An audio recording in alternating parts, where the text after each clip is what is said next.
नमस्ते छात्रों, सबको हिंदी कक्षा में स्वागत। पिछली कक्षा में मैंने एक कहानी बताई। आज कुछ प्रश्न और उत्तर पर हम बात करेंगे। +2 हिंदी एग्ज़ाम में 1 अंक से 8 अंक तक के प्रश्न पूछते हैं। पहले हम 1 अंक से 4 अंक तक के प्रश्नों पर चर्चा करेंगे। 1 മുതൽ 8 മാർക്ക് വരെയുള്ള ചോദ്യങ്ങളാണ് പരീക്ഷയ്ക്ക് ചോദിക്കാറ്. ആദ്യം നമുക്ക് 1 മുതൽ 4 വരെയുള്ള ചോദ്യങ്ങൾ ഏതൊക്കെ രീതിയിൽ വരുമെന്നും അതിൻ്റെ ഉത്തരം എങ്ങനെ എഴുതണമെന്നും ചർച്ച ചെയ്യാം. 1 മുതൽ 4 വരെ മാർക്ക് മിക്കവാറും പാഠഭാഗത്തെ ഏതെങ്കിലും ഒരു വാക്യത്തെ ആശ്രയിച്ചായിരിക്കും ചോദിക്കുക. ഫോർ എക്സാമ്പിൾ, ഉസേ ഷോക്ക് സാ ലഗ നിങ്ങളുടെ പാഠപുസ്തകത്തിലെ ഒരു പാഠത്തിലെ വരിയാണിത്. മനസ്സിലായല്ലോ, ഇതേത് പാഠത്തിലെ വരിയാണ്? അതെ, അനുതാപ് എന്ന കഹാനിയിലെ ഒരു വരിയാണ്. ഇപ്പോൾ നിങ്ങൾ അനുതാപ് മാത്രമേ പഠിച്ചിട്ടുള്ളൂ, അതുകൊണ്ട് നിങ്ങൾക്ക് പെട്ടെന്ന് അത് മനസ്സിലായത്. അപ്പോൾ എല്ലാ പാഠങ്ങളും നന്നായി വായിച്ചു പഠിക്കേണ്ടതിൻ്റെ ആവശ്യകത ഇപ്പം മനസ്സിലായല്ലോ. ആദ്യം വരി ഏത് പാഠത്തിലേതെന്ന് നിങ്ങൾ തിരിച്ചറിയണം. ഇനി അത് ഏത് സന്ദർഭത്തിലുള്ളതാണെന്നും അതാര് പറഞ്ഞതാണെന്നും കൂടി ഓർത്തെടുക്കാൻ കഴിയണം. ഉസേ ഷോക്ക് സാ ലഗ, അദ്ദേഹം ഷോക്ക്ഡായിപ്പോയി, അദ്ദേഹം അപ്സെറ്റായിപ്പോയി. ആരെക്കുറിച്ചാണ് പറയുന്നത്? ബാബുജി അല്ലേ? അപ്പോൾ ആ കോണ്ടസ്റ്റിൽ എവിടെയാണ് വരുന്നത് എന്നിപ്പോൾ ഏകദേശം ഒരു ഐഡിയ ആയി. എന്നാലും നമ്മൾ പാഠഭാഗം നമുക്കൊന്ന് വായിച്ച ആ സന്ദർഭം വരെ ഒന്ന് വായിക്കാം. പേജ് നമ്പർ 9, ടെക്സ്റ്റ് ബുക്കിലെ പേജ് നമ്പർ 9 എടുക്കുക, നോക്കുക. അനുതാപ്, അനുതാപ് എന്ന വേർഡിനർത്ഥം പശ്ചാത്താപം. बाबूजी आइए, मैं पहुंचाए देता हूँ, एक रिक्शे वाले ने उसके नज़दीक आकर कहा. അസലം അബ് നഹി ആയേഗ. ഇതുവരെ ഒരുമിച്ച് നിങ്ങൾ അർത്ഥം എടുക്കണം. एक रिक्शे वाले ने उसके नज़दीक आकर कहा. ഒരു റിക്ഷേവാല അയാളുടെ അടുത്ത് വന്നിട്ട് പറഞ്ഞു, ബാബുജി ആയിയെ മേ പहुंचाए देता हूँ, അസലം അബ് നഹി ആയേഗ. ഈ 2 ഡയലോഗും പറയുന്നത് ഏക് റിക്ഷേവാലയാണ്.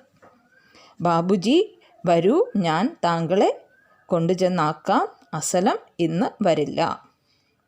ഒരു ഡയലോഗിൻ്റെ തുടക്കത്തിലും അവസാനത്തിലും ഇൻവെർട്ടഡ് കോമയുണ്ട്, കണ്ടല്ലോ, ഡബിൾ ഇൻവെർട്ടഡ് കോമ. അപ്പോൾ അടുത്ത് ഓരോ ഡയലോഗ് തുടങ്ങുമ്പോഴും തീരുമ്പോഴും ആ ഇൻവെർട്ടഡ് കോമ നോക്കി മനസ്സിലാക്കണം. അടുത്ത ഡയലോഗ് നോക്കൂ, ക്യാ ഹുവാ ഉസ്കോ.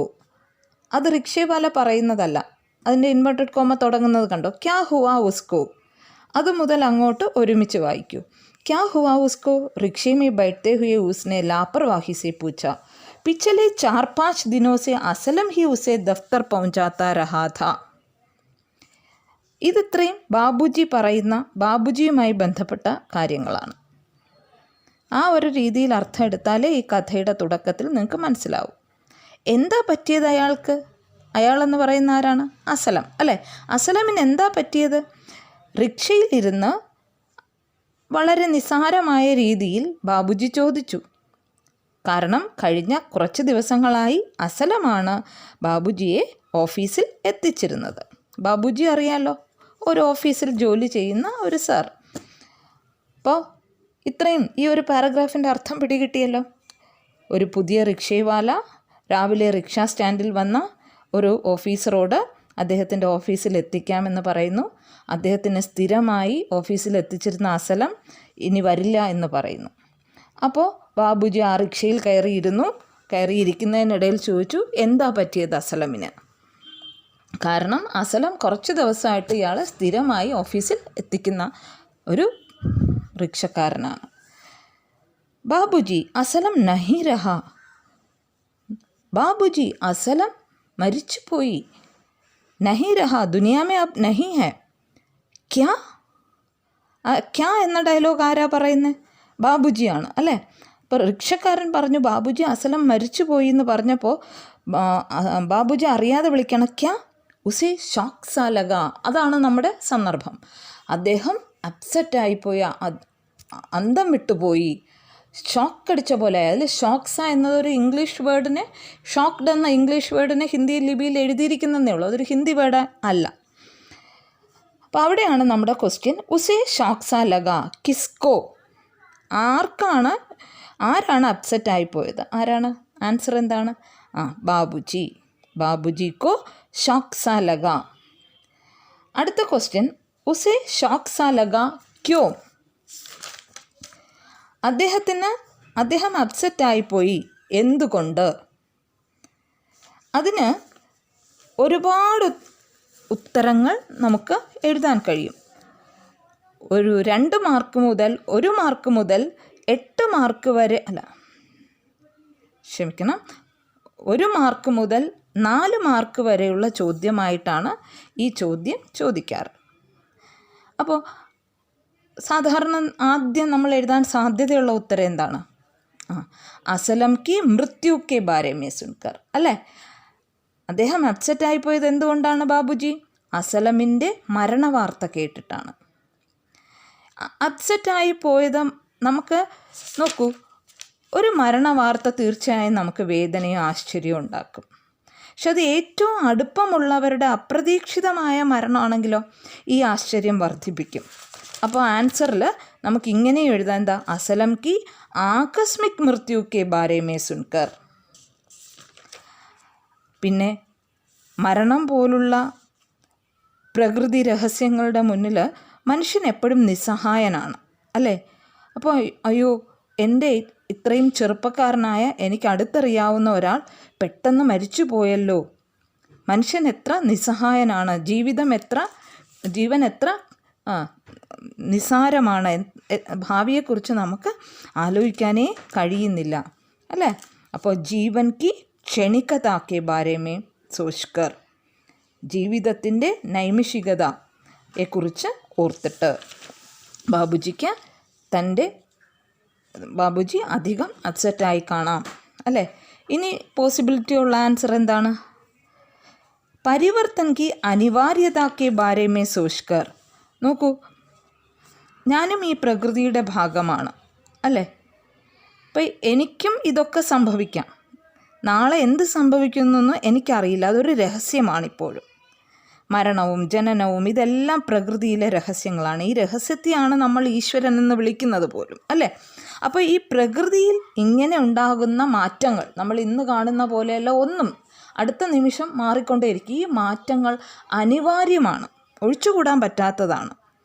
അങ്ങനെ ഒരു തിരിച്ചറിവ് നമ്മളിലുണ്ടാകുമ്പോൾ നമുക്കൊരു ചെറിയ ഭയം അല്ലെങ്കിൽ ഒരു ആശ്ചര്യം തോന്നും. എന്താ? ജീവിതം എത്ര നിസ്സാരമാണെന്നും നമ്മുടെ ഭാവി എത്രത്തോളം അനിശ്ചിതമാണെന്നും ഈ ചിന്തകളെല്ലാം ബാബുജിയുടെ ആശ്ചര്യത്തെ വർദ്ധിപ്പിച്ചിരിക്കാം. അതുകൊണ്ട് നമുക്ക് ഈ രീതിയിലെല്ലാം ഉത്തരം എഴുതാം. ഏതാ? പരിവർത്തൻ കെ അനിവാര്യതാക്കെ ബാരേമേ സോച്കർ. ബാബുജി മാറ്റങ്ങൾ അനിവാര്യമാണെന്ന് ചിന്തിച്ചിരിക്കാം. പരിവർത്തൻശീൽ പ്രകൃതിക്ക് രഹസ്യമയതാക്കി സേ ചക്കിത് ഹോക്കർ. പ്രകൃതിയിലെ ഈ രഹസ്യങ്ങൾ ഒരിക്കലും ഇതുവരെ ആർക്കും തുറക്കാൻ പറ്റാത്ത വാതിലുകളായി നിൽക്കുന്ന പ്രകൃതിയിലെ രഹസ്യങ്ങളെക്കുറിച്ച് ഓർക്കുമ്പോൾ അതിശയം തോന്നാം ബാബുജിക്ക്, അല്ലേ?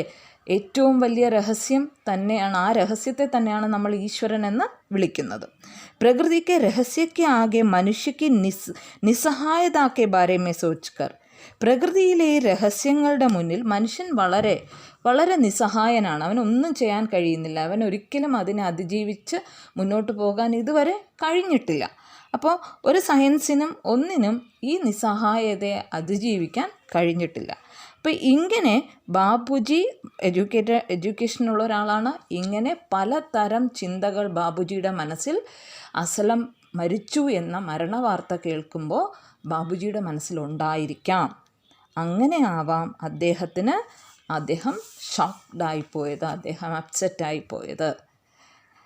ഇതിൽ നിന്ന് നിങ്ങൾക്ക് എന്ത് മനസ്സിലാവുന്ന? ഒരു 4 മാർക്ക് ക്വസ്റ്റ്യന് നമുക്ക് ടെക്സ്റ്റിൽ നിന്ന് എഴുതാൻ കഴിഞ്ഞത് 2 വാക്യങ്ങൾ മാത്രമാണ്. അസലം കി മൃത്യു കെ ബാരേമേ സുൻകർ, അസലം കി ആകസ്മിക് മൃത്യു കെ ബാരേമേ സുൻകർ. ഇത് രണ്ടും ടെക്സ്റ്റ് ബേസ് ചെയ്താണ് ആൻസർ നിൽക്കുന്നത്.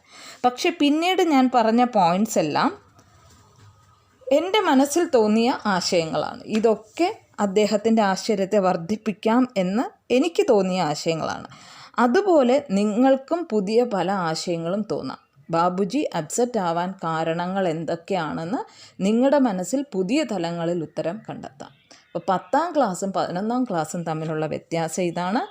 ചോദ്യങ്ങളുടെ ഉത്തരം പാഠഭാഗത്ത് നിന്ന് തന്നെ കിട്ടുന്നത് നമ്മുടെ മിനിമം ലെവലാണ്. അതുകൂടാതെ പുസ്തകത്തിന് പുറത്ത് നിങ്ങളുടെ ചിന്തകളിൽ നിന്ന് കിട്ടുന്ന ഉത്തരങ്ങളും കൂടി കൂട്ടിച്ചേർത്ത് എഴുതുമ്പോൾ മാത്രമാണ് 11ാം ക്ലാസ്സിലെ നിലവാരത്തിലേക്ക് നിങ്ങൾ ഉയരുന്നത്. ഭയക്കേണ്ട ആവശ്യമില്ല.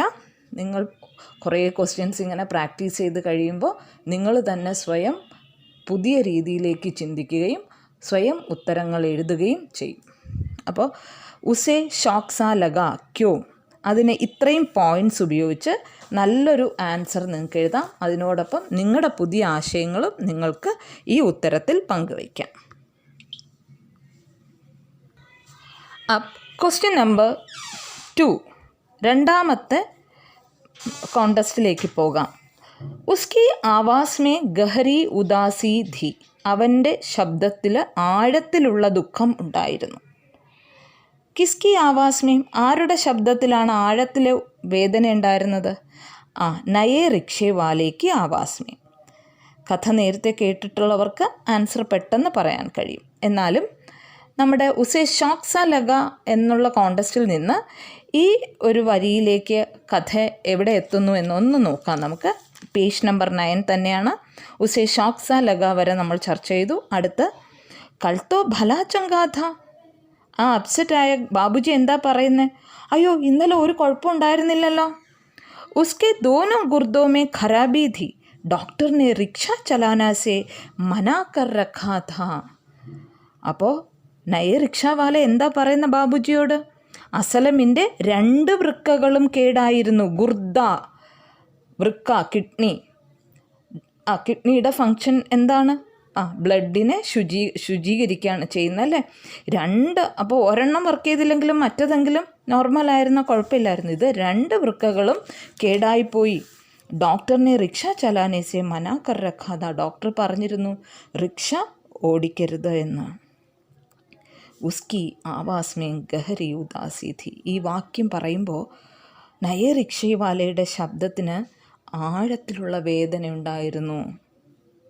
നോക്കൂ, നമ്മുടെ question ഉസ്കി Awas may ഗഹരി ഉദാസി ഥി കിസ്കി, Naye റിക്ഷവാലേക്ക് Awas may. അവിടെയും പ്രധാന ചോദ്യം ഇനിയാണ്. 1 മാർക്കിൻ്റെ ചോദ്യമാണ് 1 വേർഡ് ക്വസ്റ്റ്യൻ ആയിട്ട് ഞാൻ പറഞ്ഞത്. ഇനിയുള്ളത് 3, 4 മാർക്കിന് ചോദിക്കാം. ഉസ്കി ആവാസ് മേ ഗഹരി ഉദാസി ഥി ക്യോ, എന്തുകൊണ്ടാണ് പുതിയ റിക്ഷക്കാരൻ്റെ ശബ്ദത്തിൽ ഇത്രത്തോളം വേദന ഉണ്ടായത്? അപ്പോൾ സാധ്യതയുള്ള ആൻസറുകൾ, ആദ്യം ടെക്സ്റ്റ് ബേസ് ചെയ്ത് നമുക്ക് എഴുതാൻ പറ്റുന്ന ആൻസറുകൾ, പിന്നെ നമ്മുടെ ചിന്തയിൽ നിന്ന് വരുന്ന എത്രത്തോളം ആൻസർ എഴുതാമോ അതൊക്കെ എഴുതാം.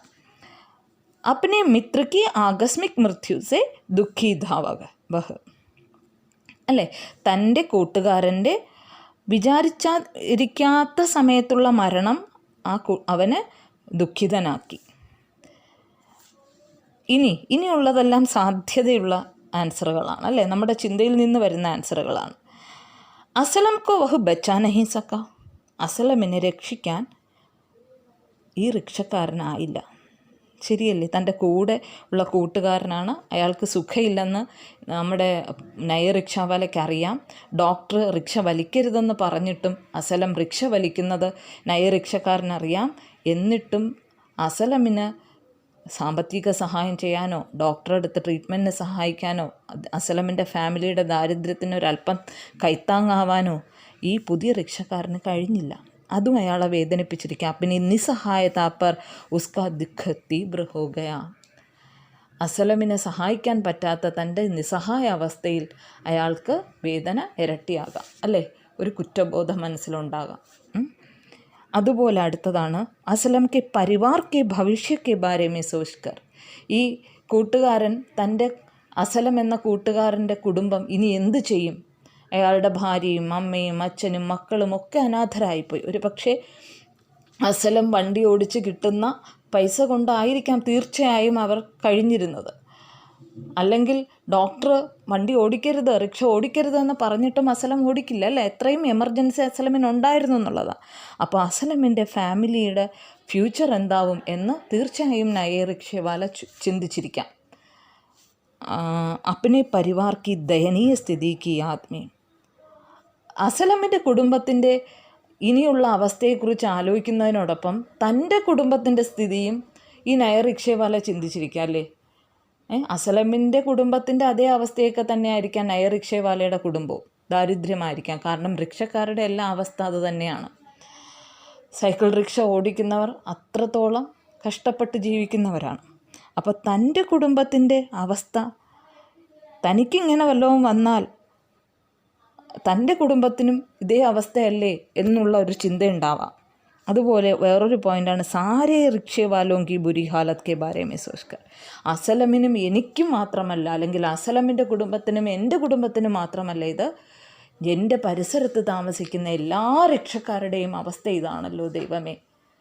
ഒരു റിക്ഷക്കാരൻ റിക്ഷ വലിച്ച് അസുഖം ബാധിച്ച് മരിച്ചു പോവുകയും അതിനോടൊപ്പം ആ കുടുംബം മുഴുവൻ പട്ടിണിയിലാവുകയും ചെയ്യുന്ന അവസ്ഥ. ഇസ് ദുസ്ഥിതി സെ ബച്നെ കി നിസ്സഹായത കെ ബാരെ മേ സോച്ച്കർ, തീർച്ചയായും ഈ ബുരി ഹാലത്ത്, ഈ ദയനീയ സ്ഥിതിയിൽ നിന്ന് രക്ഷപ്പെടാൻ റിക്ഷവാല എപ്പോഴും ശ്രമിക്കുന്നുണ്ടാകാം. പക്ഷെ അവൻ ഇതുവരെ അതിൽ നിന്ന് രക്ഷപ്പെടാൻ കഴിഞ്ഞിട്ടില്ല. അപ്പോൾ അവൻ്റെ പരിശ്രമങ്ങളൊന്നും സഫലമാകാത്തതിൻ്റെ നിസ്സഹായതയും അവനെ എന്താണ് അവൻ്റെ ദുഃഖത്തിൻ്റെ തീവ്രത കൂട്ടിയിരിക്കാം. നോക്കൂ, നമ്മൾ എവിടെ നിന്ന് എവിടേക്ക് വരെ ആൻസർ പോയി നോക്കൂ. ഒരു കൂട്ടുകാരന് വന്ന ദയനീയ സ്ഥിതിയിൽ നിന്ന് അത് ഒരു വിഭാഗത്തിൻ്റെ ബുരിസ്ഥിതി എന്ന ചിന്തയിലേക്ക് നമ്മളെ കൊണ്ടുപോവുകയാണ്. ഇത്തരത്തിൽ നിങ്ങളുടെ ഉത്തരങ്ങൾ നിങ്ങൾ വിപുലമാക്കണം, ചിന്തകളിലൂടെ വിപുലമാക്കണം. അതാണ് നിങ്ങളെ സൊസൈറ്റിയുമായി എപ്പോഴും നിങ്ങൾ അടുപ്പിക്കുന്നത്. ഈ രീതിയിൽ ചിന്തിച്ചാൽ മാത്രമേ ഒരു കഥയുടെ ഉള്ളിലേക്ക് നിങ്ങൾക്ക് ഇറങ്ങിച്ചെല്ലാൻ പറ്റൂ. അപ്പോൾ 4 മാർക്കിൻ്റെ ചോദ്യം തന്നാൽ അറ്റ്ലീസ്റ്റ് നിങ്ങൾക്ക് ഇത്രയെങ്കിലും എഴുതാൻ കഴിയണം. നിങ്ങളുടെ ചിന്തയ്ക്ക് ഇതിലും ആഴത്തിൽ ചിന്തകൾ കൊണ്ടുപോകാൻ നിങ്ങൾക്ക് കഴിയും. നിങ്ങൾ കുറച്ചുകൂടെ ചെറുപ്പമാണ്, കുറച്ചുകൂടെ സൊസൈറ്റിയായിട്ട് അടുത്ത് നിൽക്കുന്നവരാണ്. അതുകൊണ്ട് നിങ്ങൾക്കിത് നന്നായി എഴുതാൻ കഴിയും.